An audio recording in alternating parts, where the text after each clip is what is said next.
What is up, everybody? My name is Felix and I'm here back again with another video for you all today. And in this one, I am going to be giving you guys a trap metal tutorial inside of FL Studio. I know some of you have been asking for this one for quite a while, so here it is for you guys today. But yeah, make sure you guys check out my Instagram and my SoundCloud down in the description below, along with a playlist of songs I produced, my BeatStorm, my Discord, all that stuff. Go check it out if you wish to. But yeah, now we can get into this video. So the first thing I want to say is kind of like a guitar related thing. So for this video, you're obviously gonna need, a guitar and FL Studio and some drum kits and everything, the usual. But yeah, if you happen to not have a guitar or anything, you can always use some sort of, electric guitar plugin or something like that, or, there's always Looperman or whatever. But for all of you who are gonna be playing guitar along with me today, basically the trick with metal, it's a little bit different from like punk pop type beats, because punk pop type beats are more like melodic almost in a way. These trap metal beats are kind of just gonna be like straight up hardcore stuff, not as much, melody stuff going on. So we're not really gonna be playing any chords or anything. We're just gonna be working on more of like a riff type of thing. So with your, metal riffs, I did a little bit of research on this. You kind of want to keep it as simple as possible and just get a really good rhythm going. And you can do a lot of amazing riffs with just like the top two strings. So basically, as far as the rhythm goes, this is kind of what I mean. So you want to just build up a rhythm like something like that. And I literally am just doing this with one finger on the top string. You can do it like all the way over here. And then basically I'm kind of just like pressing down with my finger kind of like this, like as I strum, just lightly to kind of give it like a little bit of muting. And that slight bit of muting in your riff can also kind of help you a lot to get that kind of like better metal sounding sound. And also doing little bends and stuff can give it a better like metal sound. You can kind of do stuff like this.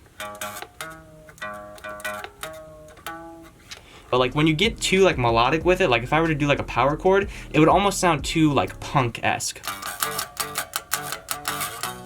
Like, see, if I go down there, it gives it kind of more of a melodic feel, so you kind of want to keep the notes, like, close to each other also. So if I were to go, like,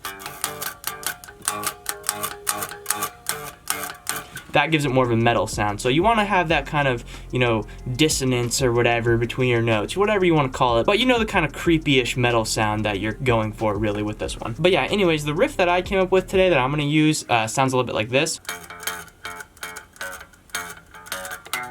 Something like that, something along those lines is what I'm going to use for this today. And that riff right there kind of incorporates all the things that I was talking about. But anyways, yeah, that's kind of the first little guitar portion that I wanted to talk about there out of the way. And now we can move into the more, production FL Studio side of things. All right, so here we are inside FL Studio. And the first thing that I kind of want to talk about is the effects that you're going to put on your guitar. So this is a really big thing. This is really going to give you that main metal-y sound that you're going to incorporate into the trap metal type beat. So what you want to do is you want to have your guitar, plug your guitar into your interface, which should be plugged into your computer, and then you can go to insert one or whatever insert you want to record on, and then go up here to where it says none, and then choose whichever line in that your thing is. So if it's plugged in the first one, it'll be insert one, plugged in the second one, it'll be insert two.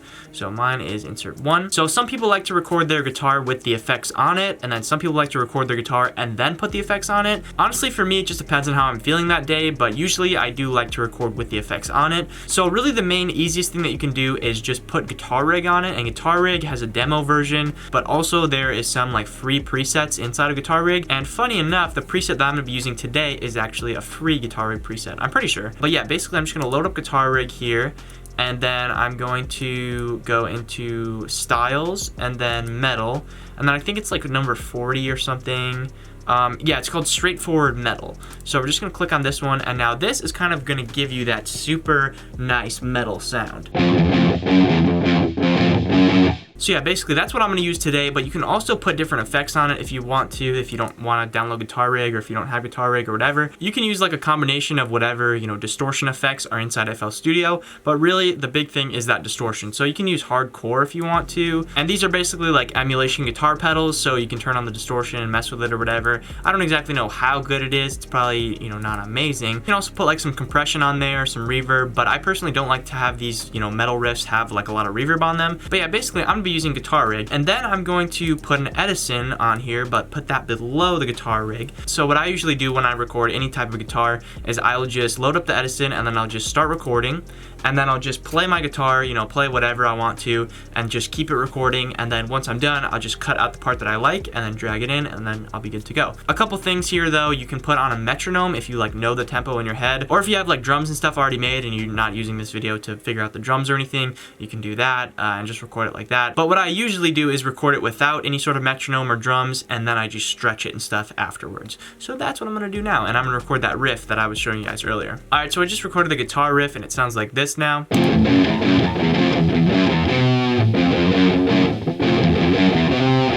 And I think that sounds pretty good. It sounds pretty metal-y, so I'm going to use that, and I'm going to stretch it a little bit. I'm going to chop it and stuff. All right, so I just stretched this so that it fits with the tempo and everything, and now I'm going to just select this portion and then go to the master track, and I'm going to click this little button right here and then do Alt-R and then do Start. And now we can go to Tools and Macros and Purge Unused Audio Clips, and it'll get rid of everything we're not using. So now that we have the little guitar, the basis of the beat, I can talk about the drums a little bit. So with your drums, you want your drums to slap hard. That's kind of going to be, a big part of this. So obviously other people might tell you different things. They might just put, some simple like Beethoven type drums over this. What really makes sense in my mind is like hard melody, hard drums. That's kind of my way of thinking. So basically you want to pick a bunch of drum samples that just smack really hard. Like you want to have a hard 808, hard kick. You want to have like a pretty punchy, like, powerful sounding snare. But yeah, just make sure that all your sounds are good quality and they all kind of mesh well together. Alright, so I've selected a few different drum sounds, and I'm not going to use all of these, I just grabbed like a few extras. So these are the kind of snares that you want to look for, like hard, kind of gritty snares like this. Those are all, good examples that I would use. And then I have this 808. And I'll probably use that one, but maybe I'll switch it out or something. And then I have this kick right here, which is like probably the hardest kick that I have. So yeah, basically I'm gonna use all of these and I'm gonna come up with a drum pattern that's, pretty slapping, pretty banging. And right here, I don't really wanna overcomplicate things with the drum. So what I'm gonna do is I'm just going to put in the pattern 1, and then we're gonna put in the snare. I think I'll just put in this one for right now. And then I'm just gonna put simple 2-step hi-hats.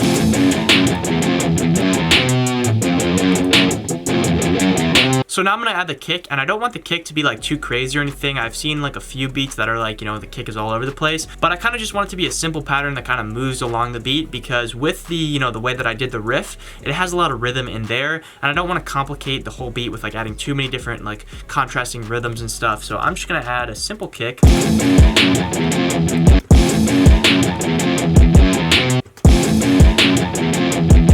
So I'm also gonna take this hi-hat right here, and then fill each 4 steps. And that just gives it like a little accent. And then with the open hat, I'm basically just gonna put it on the bar right after every clap or snare or whatever. So now I'm gonna go into the hi-hats and see where a couple rolls would sound good. Yeah, I think this is the way that I want it, but I'm gonna just pitch it down. So I'm gonna put the whole roll down here, and then I'm gonna put it at the end too, except for this one will be pitched up. And then also I'm going to alternate the velocities here on every other one. So I think we have a pretty good basis going on right now for our beat. So the one last thing I did was I just layered up this snare real quick, and now I'm gonna move on to the 808. So with the 808, it's a little bit more complicated because I was just playing like a riff. I wasn't playing chords or anything, so we don't really have like a bass note to follow, but we do kind of in a way, because what I was playing on my guitar, the bass notes of it were essentially F and F sharp. So I'm going to just kind of do those 808 notes and see how that sounds. So with the 808, I just followed the notes that I was playing and it ended up sounding like this.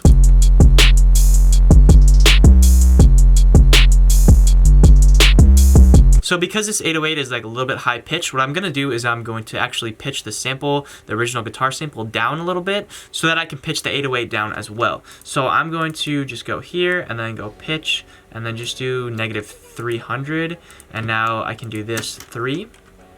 And obviously this needs to be mixed and everything, so I'm gonna go in and I'm gonna do that now. The mixing for this shouldn't be too hard, but one thing that is gonna be a little bit more complicated, a little bit more advanced for this is gonna be the effects. So we're gonna have to put some more effects on this, because obviously, as you can see, the melody is only like a 4-bar loop. So we're gonna have to put some stuff on there to keep it fresh and keep it unique throughout the different points in the beat. Alright, so I did just a little bit of mixing. Basically what I did was, on the guitar sample, I put Ozone Imager, which is a stereolyzer, spectral imager effect, VST, whatever. And I basically just made it a little bit wider, and then I put some reverb on it. I have this small studio preset, and then I just adjusted the parameters a little bit. And then with the EQ, I EQ'd out a lot of the low end.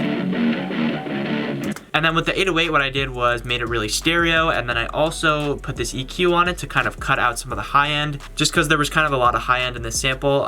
Oh, I also changed the 808 out to this one, because I thought this one was a little bit grittier and it fit a little bit better. And then with all the other drum sounds, I just did simple leveling and stuff like that. But one thing that I want to show you guys is how I sidechain my kick and my melody and all that stuff. So there's some people that are really against sidechaining your kick and your 808. I personally am not one of those people. I sometimes sidechain my kick and my 808 depending on, you know, what the track sounds like, what it needs at that time. But yeah, if you happen to be against doing that, what you can do is you can sidechain your kick and your melody or your guitar or whatever. And the way I like to do that, there's, you know, probably a billion different ways you can do this, but basically I like to just select the kick and then click on this thing for wherever the melody is, and now drag this down and now put a limiter at the end, and we can go to compression and then sidechain 1, and then turn this down and turn these two all the way up, and then turn the release and everything down quite a bit.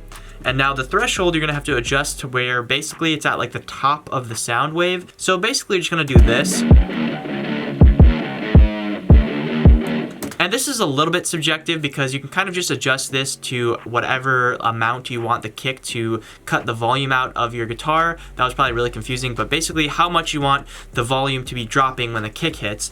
And the lower you put it, the more the volume will drop, as you can hear. And the higher you put it, it doesn't make as much of a difference. But it'll still make a difference like audio waveform wise, which is why it's kind of a big thing. And it'll get rid of some of that muddiness that you get with these kind of like distorted, grungier, grittier type of beats. So now at this point, if you want to, you can also do it with the 808. So you're just gonna go through the same procedure, click on the kick and now click on the 808, drag it down, put a limiter, all that stuff, blah, blah, blah. But if you don't wanna do it, you don't have to. It kind of just depends on your track, because if you're listening to it and you're still hearing like a lot of muddiness and a lot of like weird crispy sounds, basically then it might be a good idea to sidechain your kick and your 808. But for me, I think this is fine. I think it has like the right amount of distortion and grittiness to it, so I think I'm just gonna leave it. But yeah, basically this is like pretty much it for the mixing portion. Now what I'm gonna do is show you guys different effects that I'm gonna do to make this unique and, you know, keep it from getting too repetitive. So one of the simplest of the effects is gonna be the slowdown, the gross beat, halftime, whatever you wanna say. And I'm just gonna put that on the master track and go to halftime. And now with the halftime, I'm just gonna do right click and now A. And now this creates an automation clip and it'll sound like this. And I'm gonna put that for the intro just like this and have it fade out. So now what I'm gonna do is I'm gonna put an EQ on it, and it's just gonna be a simple bandpass filter. So I'm gonna go to EQ, and then I'm just gonna go like this, drag this down, go like this, and do the opposite thing basically. And now drag this down, and now adjust it to where I see fit like this.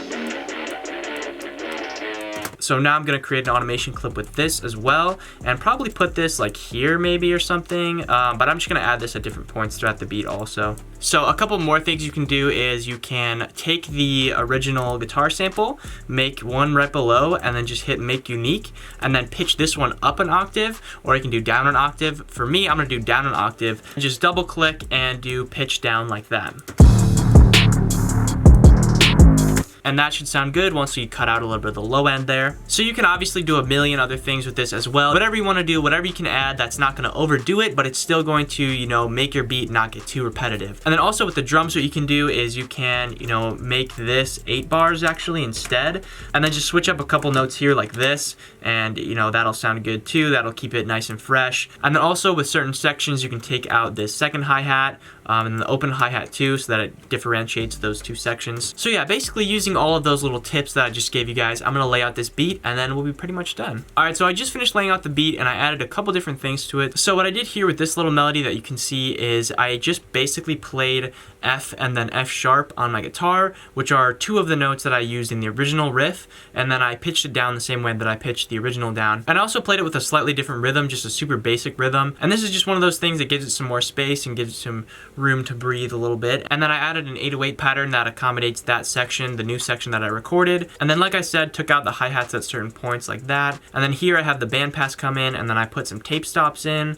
So there's tape stop here and tape stop here. So yeah, that's pretty much gonna do it for me today. I hope you guys all enjoyed this tutorial. Hope you guys enjoyed the beat and you were able to learn something new maybe as well. So yeah, make sure to check out my Instagram and my SoundCloud down in the description below, along with the playlist of songs I produce, my BeatStorm, my Discord, all that stuff you guys already know. And I will see you guys next time.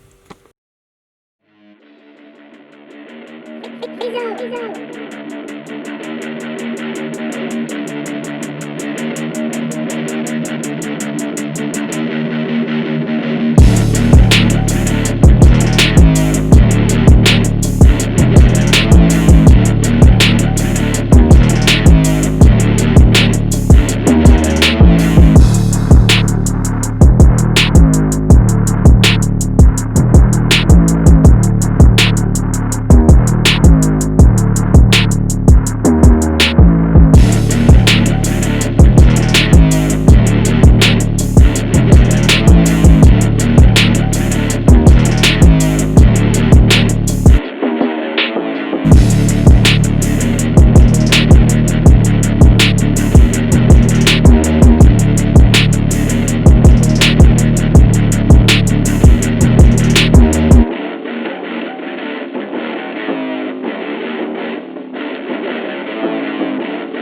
others. But yeah, I still love them, like we share blood.